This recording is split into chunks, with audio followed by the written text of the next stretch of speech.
What's up, guys? Quick Soda here, and I'm going to do a nice little video of why you're probably failing as a collector and as an investor. Again, here's my channel right here. Okay, Quick Soda, like and subscribe. Thanks for stopping by the channel, and I'm going to go through probably a fairly quick video. I'm going to try to make this like 10 minutes, all right, of probably 10 reasons why you're having trouble as a collector and as an investor. Okay. I'm going to tell you some things that I've learned along the way trying to do it, and I'll tell you some things that I've seen taking place along the way. Okay. Number one, you got to figure out what you want to collect. Okay.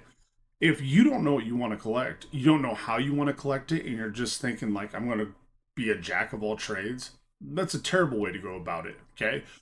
Sports cards, Pokemon cards, TCGs, whatever, they're not a mutual fund. Okay. They're individual stocks within an individual like IPO. So you have to figure out where you want to go. You can diversify, but I'd be careful about how much you diversify. Okay. Now, best advice I've ever been given in my life when it came to cards. All right. Number one, sports cards. Sports cards can be a great investment.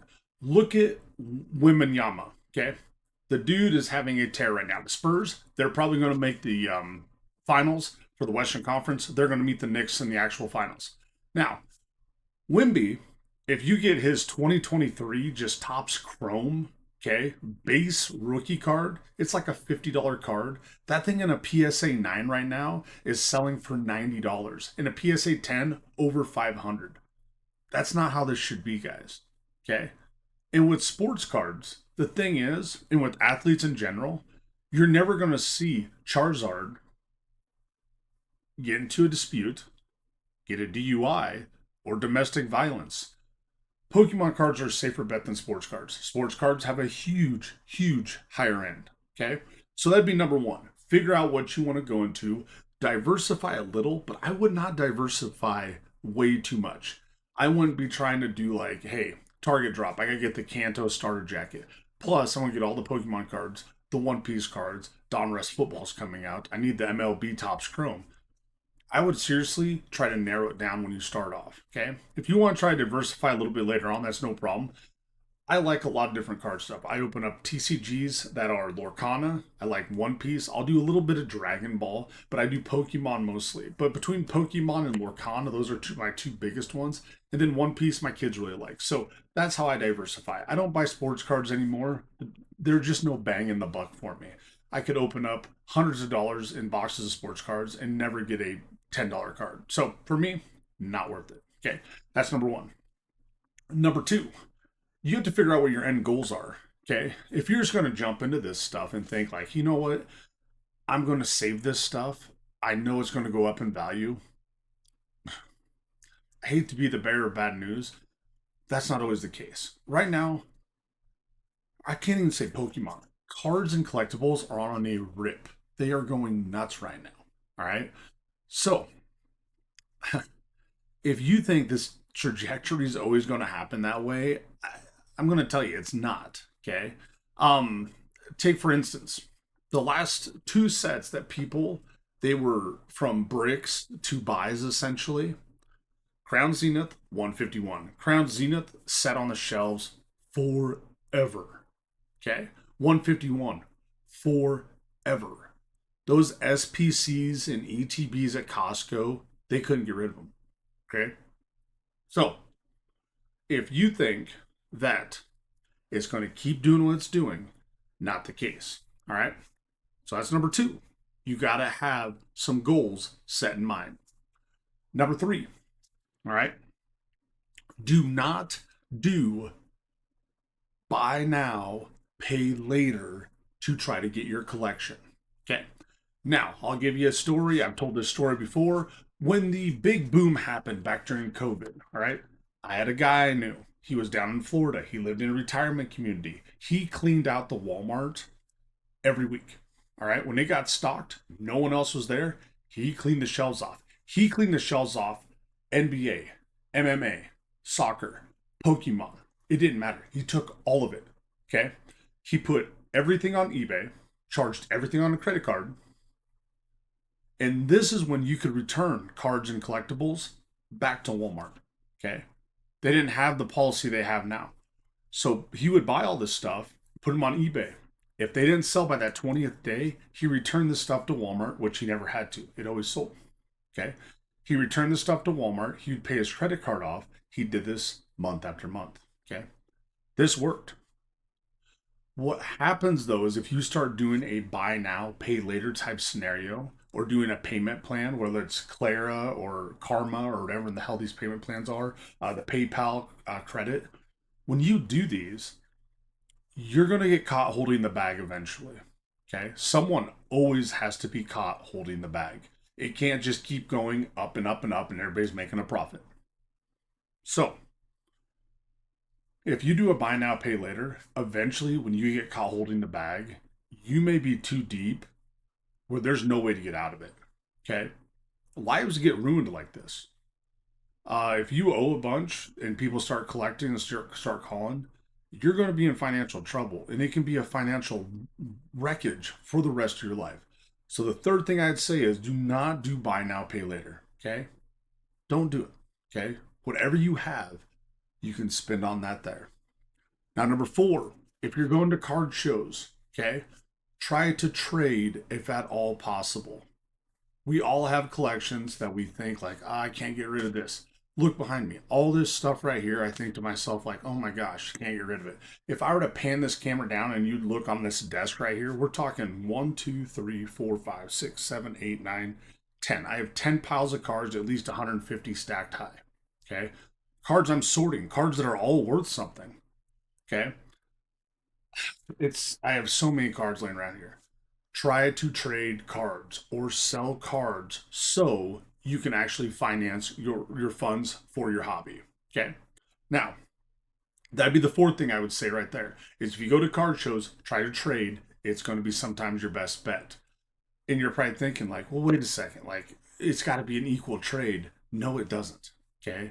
If I have 10 V cards and I want to trade it for one V Max or V Star or for one shiny or something, then trade them. If those cards aren't going to do you any good and that guy wants them, trade him to get the card you want. Even if you have to take a loss, even if he's getting 120% on the trade, who cares? Sometimes you have to just, I don't want to say you have to bite the bullet type deal, but sometimes we hold on to too much stuff. Okay. Number five, we are all flippers. Okay. It doesn't mean that we're flipping right now. At some point in our lives, though, we have to be a flipper. Okay. So we're going to be a scalper. We're going to be a flipper at some point in our lives. Depends. Are you going to be scalping now, scalping later, flipping later? You have to decide what you're going to do. Everybody says I'm holding this stuff for 5 to 10 years. Good luck. Okay. I have a group of friends, pretty small bunch of us. Okay. I think they're going to hold. I think most of them are going to hold 5 years plus. Okay. I've been holding since 2019 for a lot of my stuff. All right. So I'm working on close to 7 years right now trying to hold stuff. And the gains I've made are crazy. But the thing is, though, is if you're not flipping right now, at some point you're going to be flipping. All right. Otherwise, you better get a big, big casket so all these cards and stuff can go with you because people say you can't spend it when you're gone. You sure as hell can't collect it when you're gone.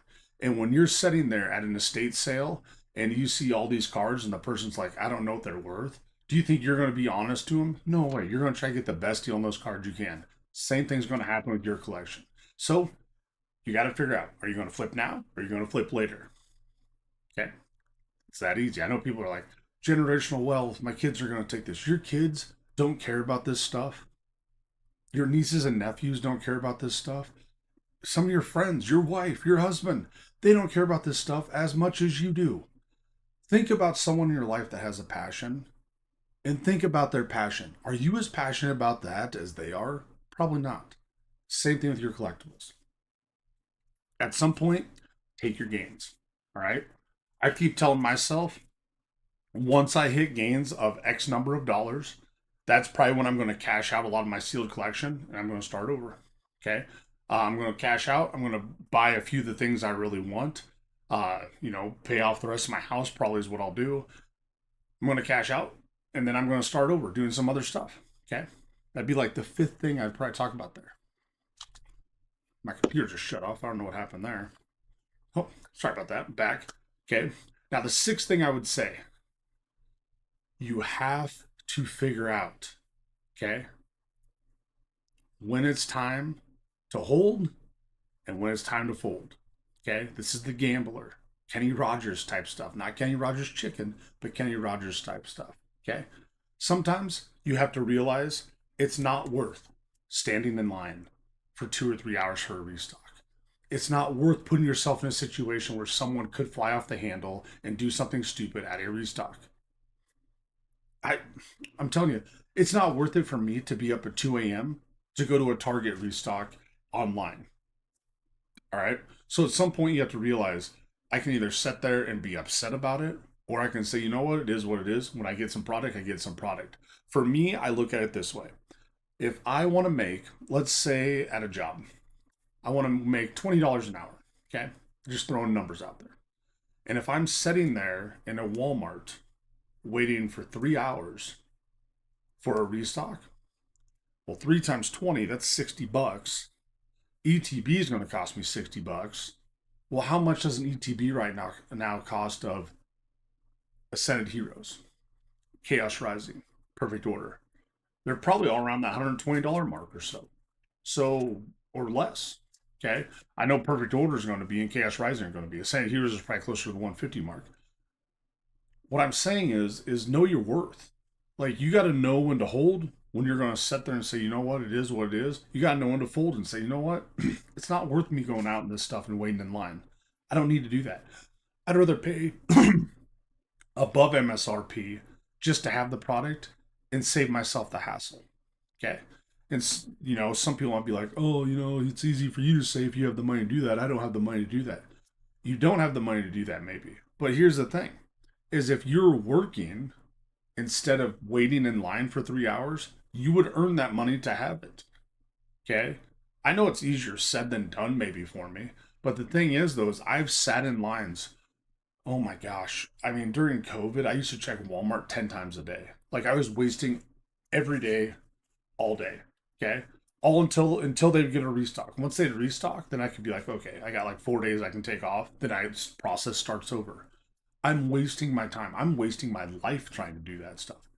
Not worth it. Okay? Not worth it. They always ask, they say, hey, would you take $10 million? dollars? And people are like, absolutely, I would. Would you take $10 million dollars if you knew tomorrow you wouldn't wake up? And people are like, no way, it's not worth it. So your time in your life is at least worth $10 million dollars at that point. Okay? I would say the same thing for any amount of money. You can't buy time. Okay? So don't waste all your time trying to stay in lines. I just don't think it's worth it. That's just me kind of saying. All right. Now, that was the sixth thing. The seventh thing I think people really mess up with on investing is they always try to invest in some niche thing. Instead, invest in what's obvious. Right now, what is obvious? Ascended Heroes is obvious. Prismatic Evolutions is obvious. Okay. The 30th anniversary coming up is obvious. Perfect Order and Chaos Rising are obvious. Okay? They may not be obvious things right now, but look at some of the older sets. Some of the sets people passed on, they end up doing well, exponentially well. So when you see some stuff, sometimes the obvious that's right there, that's the play to take. All right? I I don't know how to put it any better. A lot of people try to skip that. They think, you know what, not for me. I just don't think it's going to work. I'm telling you, sometimes the obvious play is the best play. All right. Now, number 8, if you're doing PSA grading, okay, PSA is going through some stuff right now. They're going to quit taking bulk. Same with Tag. Tag's not going to do bulk anymore. If you are a PSA churn and burn type person, that is fine. Here is the thing that people just get so skewed with PSA. When you send stuff into PSA and they say the turnaround time is 150 days, it's 150 days not from the moment that thing is sent, it's from the moment they check it in. It can take up to 2 or 3 months to get those cards checked in. So right now, if you send a PSA submission in, which I'm thinking about doing, okay, $25 is a lot per card, but I want to send some stuff in. If you send it in right now, I bet you're not looking at getting this stuff back April of 27. That's probably what I'm saying. Now, Here's the thing with PSA. If you send all this stuff in April 27, do you want it then? Maybe not. Maybe the market's crashing. Maybe it's goes from a bear market to a bull market or a bull market to a bear market. I don't know what's going to happen. But when you're doing grading with PSA, tag, whatever it may be, you have to know that by the time those cards come back, the hype may be down for it or that card's not worth that. Okay. Now, another thing I'd like to go into is number 9. If you are selling stuff on eBay, on TCG Player, okay, I can't tell you how essentially important it is. Try to get this stuff shipped out on time. This is something I've failed with many times. TCG Player especially, you get like 20, 30 orders that come in, and I'm teaching a summer class at the college. I have a full time lawn care business and landscaping business I own and operate. I'm busy. And so I have to know when it's time to just maybe be like, you know what? I got to pause my stuff. If you need to pause your eBay, your TCG, just know that's okay to do it. It's better than falling behind and getting some bad feedback. The thing is, with feedback, though, sometimes you get some bad feedback. There's nothing you can do. You just have to roll with the punches. That'd be one thing I'd say, though, is don't bite off more than you can chew with it. Because a lot of people try to do it. They try to get in and do everything. Okay? Now, the 10th thing I would say, have fun. If you're not having fun in the hobby while you're doing it, then why are you doing it? It's not worth it. If you're just a churner and burner, a flipper, dipper, skipper, scalper, ralper, whatever you may be, if you're just doing this stuff for the quick money, you went from a sneaker bro to a Pokemon hoe, whatever it may be. But the thing is, though, is if you're not having fun doing it, you're going to get caught holding the bag. It's going to happen. And then you're going to say, crap, man, I don't know what to do about that. I don't know what to tell you because someone is going to get caught holding the bag. It's going to happen. Everybody buying these cards on these PSA 10s, these Beckett black labels, CGC pristines, okay? That bubble Mew that just sold for $240,000. That card might be worth $100,000 here in about 3 or 4 months. That person's going to get caught holding the bag. Excuse me. I get choked up when I think about bubble Mew. Someone's going to get caught holding the bag. Don't make it you. Have fun in the hobby. If you're not having fun in the hobby, you're stressing out because you can't get product. You're stressing out because you're thinking like scalpers are ruining this. I have to buy it on the secondary market. I don't know what to tell you. If I would have went and bought stuff on the secondary market when I thought the same thing people are thinking right now, like I'm MSRP is the only way I'm going to do it, I'd have a fortune right now, guys. Just off 151 UPCs. Okay, on the secondary market when those were selling for $80 at Costco, and then people are selling for 120, $130 in the secondary market by the pallets, and I'm thinking like, no way, like they're just $80. Why would I pay this much for them? When when the Moltres, Team Rocket Moltres, okay, when those UPCs were for sale anywhere at GameStop for $180, you're like, whoa, that's above MSRP. Those things will be a $500 box, easy. It's one of the best UPCs like I've ever seen. I'm telling you guys, if you're not having fun doing it and you're not enjoying what you're doing, then I don't know why you're messing with it. Like I know the money can be there, but you're gonna be so freaking sad if you get caught holding the bag. So those are 10 things, guys. That's 10 things why I think your Pokemon business, your TCG business, collecting, scalping, trading, whatever it may might be failing for you because you might be doing a handful of those things. And I'm telling you from experience, it's not worth it. Okay. I did all the buy now, pay later crap back during COVID. I was like, "Ah, I'm just going to keep buying stuff. I'll put it on my PayPal credit, whatever. And 2 years later, I'm like, shit, I got to pay this off. Okay. It wasn't 2 years later, but about a year later or so, it's like, God, I got to pay this thing off. Okay. Um, I've been caught holding the bag. I bought some stuff where I'm like, oh, these things are excellent. Like I know they're going to do well. They didn't. Okay. then I end up holding on to them or I end up selling them for a loss. So these are things, guys, I'm telling you that there's a lot of different things out there. You definitely don't want to get caught holding the bag for sure. But that's what I got for you guys. Poke episode. Remember, like and subscribe. And as always, catch them all.